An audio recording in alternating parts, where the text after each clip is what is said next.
নমস্কার ফ্রেন্ডস, দেখুন জলের কী অবস্থা। গঙ্গায় জল প্রচণ্ড পরিমাণে বেড়ে গেছে। গঙ্গার জল বাড়াতে চারিদিক মানে সাদা হয়ে গেছে একেবারে জলে।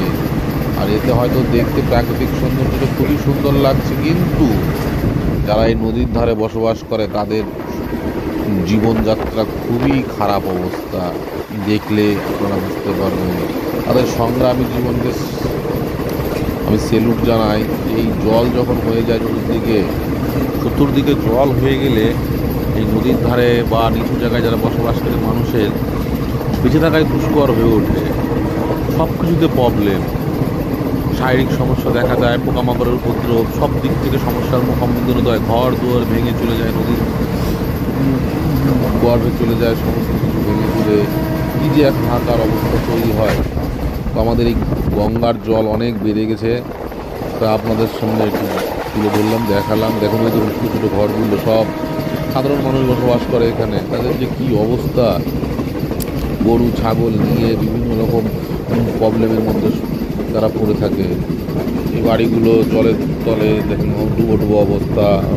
হ্যাঁ, কী করা যাবে, কিছুই করার নেই। আমার যদি সামর্থ্য থাকতো হয়তো আমি এখানে নেমে কিছুটা হলে উপকার করতে পারতাম, কিন্তু এই মুহূর্তে আমার সেরকম সামর্থ্যও নেই।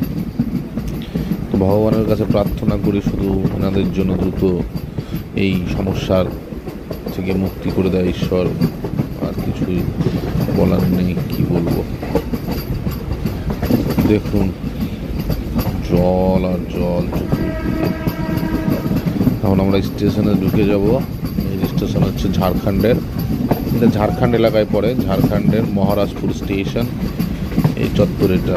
আর ওই দিকে দেখতে পাচ্ছেন যে প্লাবিত এলাকা, তার পাশে ওই সাইডে গঙ্গা নদী আছে। গঙ্গা ফুল নদী ভরাট হয়ে চতুর্দিকে জল জমেছে, স্টেশনের লাগোয়া জল চলে এসছে।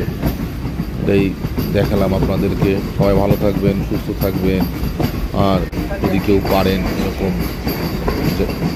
তাহলে অবশ্যই মানুষের পাশে দাঁড়াবেন, মানুষের সাহায্য করার চেষ্টা করবেন। আপনাদের সবাইকে অনেক অনেক ধন্যবাদ। ভালো থাকবেন সবাই।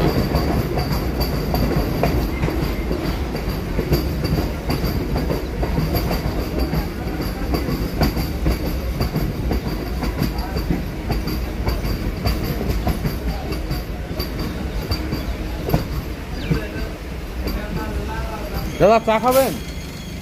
নিয়ে আসবো?